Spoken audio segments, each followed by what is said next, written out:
This video is for anyone who has to change the gears on a Singer Stylist. This is a Singer Stylist 534, and this particular gear, this is a machine I'd already worked on, and I replaced this gear already. Here's the new gear, and I thought the other gears were fine, but this gear actually has a dull spot that has been worn into it. So in order to take this one out, I have to actually partially slide this entire shaft out, and in order to do that, I have to remove 2 hex screws on this gear, and I also have to remove a hex screw on this gear as well. And I'm actually not entirely sure removing this snap ring was necessary, but I did that anyways. So now I'm going to poke it out from this end. Oh right, I also have to remove this because this bar was hitting the gear, but now that it's gone, I have to poke it out from this end, slide this bar out, slide this one off, and then slide a new one on. And this is kind of annoying because after I replace this gear, I'm going to have to retime it because this gear is connected to this gear back here, which it controls, well actually this gear makes this bar turn, which is what controls the feed dog. So if the feed dogs on the Singer Stylist is not moving at all, there's a decent chance it's because of this gear or that gear being broken.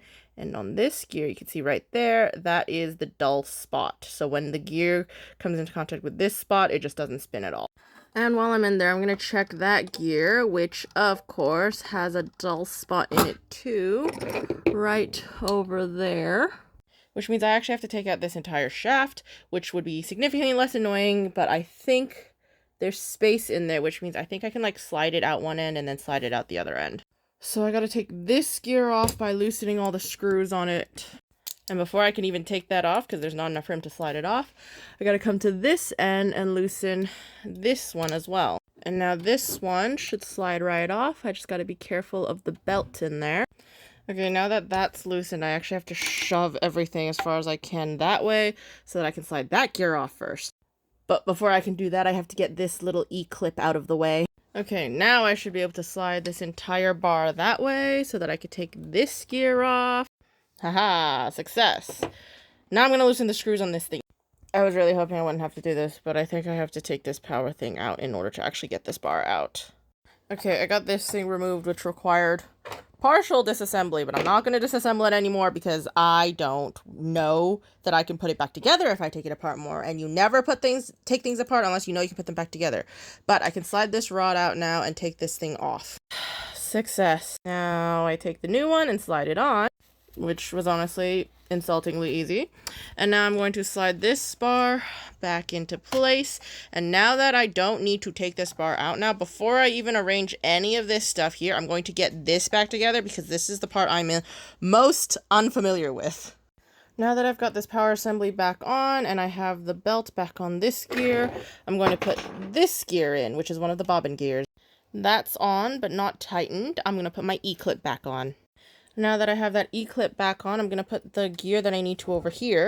This lovely little guy. He's just going to slide right on. And now that that gear's on, I'm going to slide this bar back over and put my E-clip back on over here. After that E-clip, I'm going to put this split ring back on right over here and put this screw back in and tighten it up. It doesn't seem like this particular mechanism needs to be like twisted to a specific direction. That screw was just to hold this bar in place. Now that I got the E-clip and the split ring and the screw in, I just need to put this gear right back over here. Oh wait, no, other way. There. And believe it or not, that was the easy part. Now I have to time everything.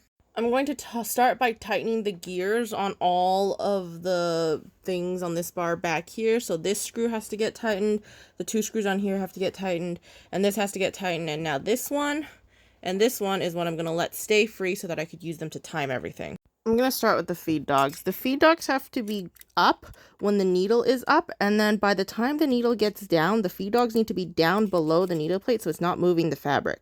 Which means by the time the needle is coming up out of the needle plate, the feed dog should be just about to come up above the needle plate.